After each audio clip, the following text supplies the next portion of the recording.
The Book of Judges, illustrated with maps. This is a map of regions. This is a map of important cities. And other cities. And even more cities.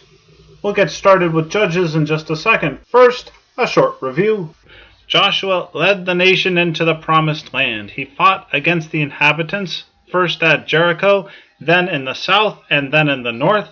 Later, Joshua divided the land by tribe, giving regions to Asher, Naphtali, Zebulun, Issachar, Manasseh, Gad, Ephraim. That was Joshua's tribe. That's where he set up the tabernacle in Shiloh. Dan, Benjamin, Reuben, Simeon, and Judah. After Joshua died and was buried, this was the land under Israelite control. The book of Judges begins with a catalog of cities still controlled by the Canaanites. The 12 judges lead Israel as she continues to fight for the land. Hundreds of years later, the Israelites will control this area. So you see, there's not much of a change. I guess that's why they end up asking for a king.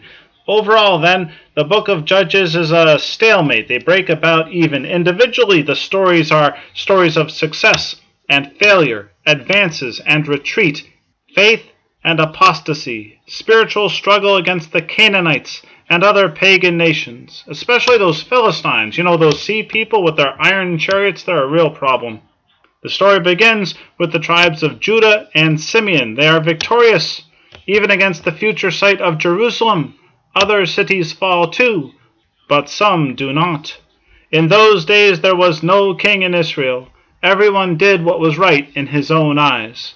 This leads us to the first judge, the son-in-law, and the nephew also, of Caleb, the conqueror of Hebron, Joshua's partner. We'll circle back for more on Caleb later. Reading from Judges chapter 3.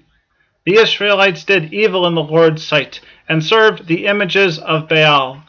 Then the Lord burned with anger and turned them over to the king of Aram for 8 years. But when the people of Israel cried out to the Lord for help, the Lord raised up a rescuer to save them. His name was Othniel. The Lord gave him victory, so there was peace in the land for 40 years. Now, the text does not give many details about the locations of battles. If it did, I would show them on this map. The next verse, though, from chapter 3, once again, the Israelites did evil in the Lord's sight. So already the pattern is pretty easy to recognize. This time, the Moabites and their allies conquer Jericho and rule the land. They are undoing, they are mocking the conquest of Joshua. So a judge from Benjamin attacks that king and then calls for help from Ephraim to push the Moabites back across Jordan. The next judge gets only one verse. Here it is. After Ehud, Shamgar, the son of Anath, rescued Israel. He once killed 600 Philistines with an ox goad, which is like a really big toothpick. Still, he only gets one verse. Another warrior judge, Samson, gets 4 whole chapters. And all that can make a chart like this one a bit deceptive. It's trying to fit all the judges into the same mold. And also don't forget that the pages of text doesn't necessarily correspond to years in office. Speaking of the text, we're trying to stick to the text, but then we find atlases giving this city as Shamgar's hometown. But wait a minute. The text, that one verse, doesn't mention a town at all, or even a tribe, only that he was the son of Anath. Well, this city might be, anyway, the city of Beth Anath. So I guess putting the dot there might be as good a place as any. Then we think back to chapter 1, though. The tribe of Naphtali failed to drive out the residents of Beth Anath. So is it possible, and linguists say that this might be the case here, but is it possible that Shamgar, who is given, again, no lineage or tribe, could he be a foreign king? And what's the difference between a foreign warlord and a warlord born to a tribe of Israel? We continue with the text now from chapter 4. After Ehud's death. Well, wait a minute. Chapter 4, they skipped right over Shamgar too. Well, anyway, the Israelites again did evil in the Lord's sight, so the Lord turned them over to a Canaanite king in Hazor. God calls the prophetess and judge Deborah, who in turn calls Barak, who in turn calls Naphtali and Zebulun to victory at Mount Tabor. Fun fact, this is the future site of the Transfiguration.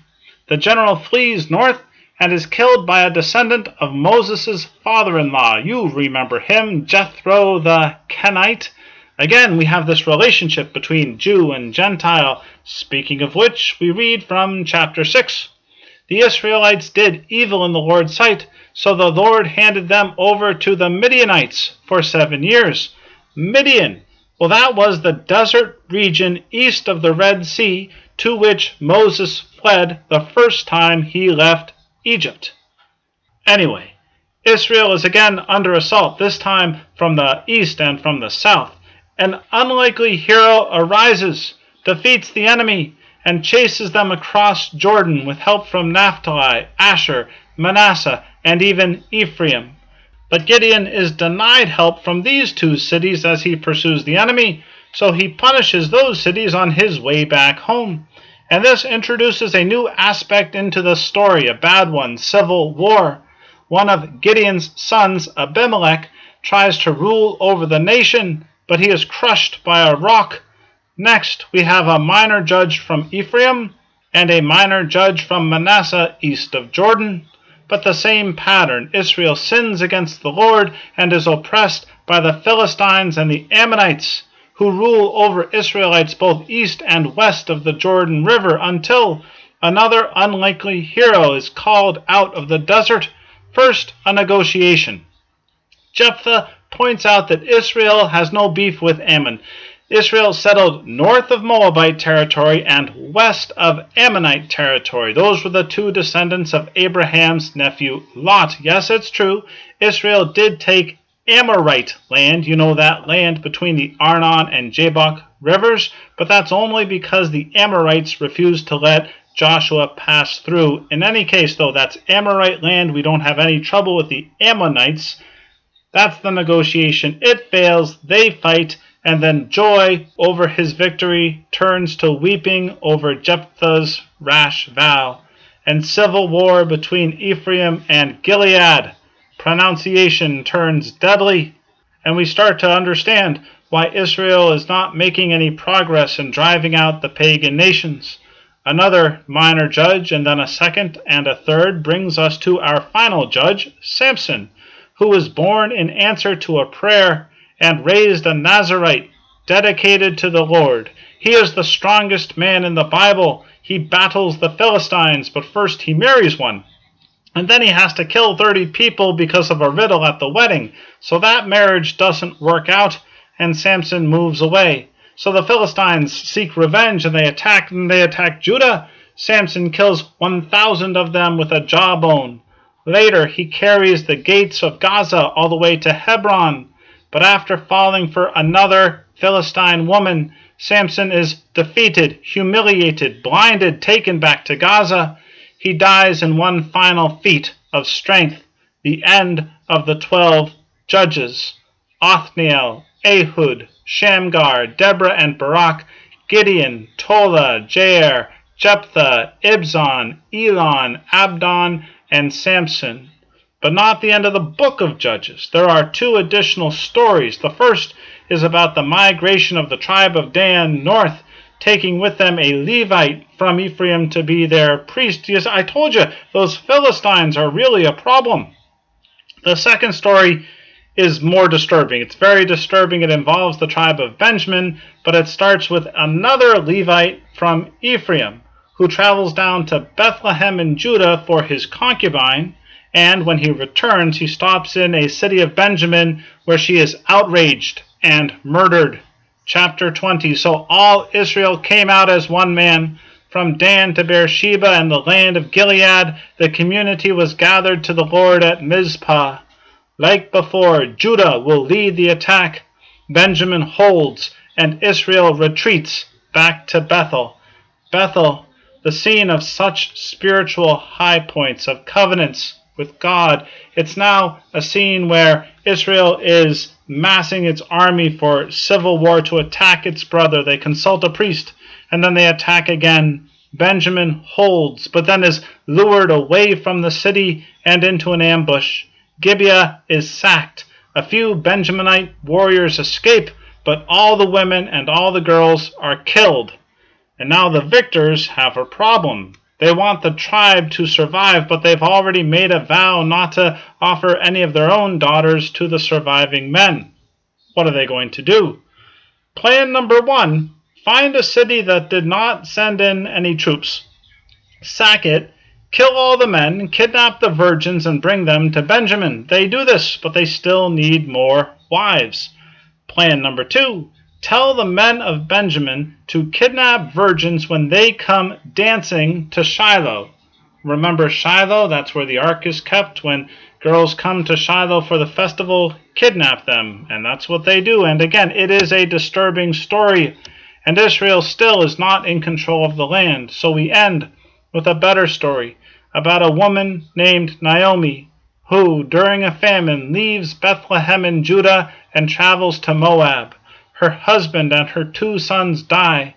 But when Naomi returns to Bethlehem, her daughter-in-law, Ruth, comes along. Ruth gleans in a field, marries, gives Naomi a grandchild, and in so doing Ruth becomes an ancestor of King David and of Jesus. And we began talking about Caleb, who conquered Hebron, and Caleb offered his daughter to whoever was brave enough to expand his territory. Caleb, a Kenizzite, a descendant of Jacob's brother Esau, the one who entered into the tribe of Judah. We end with Ruth, a Moabite, a descendant of Abraham's nephew Lot, another Gentile who enters into the people of God, but not as a warrior, because we cannot storm into the promised land with our own power. We enter it through faithfulness to God's covenant. Still, someone's going to have to do something about those Philistines. More about that in 1 and 2 Samuel.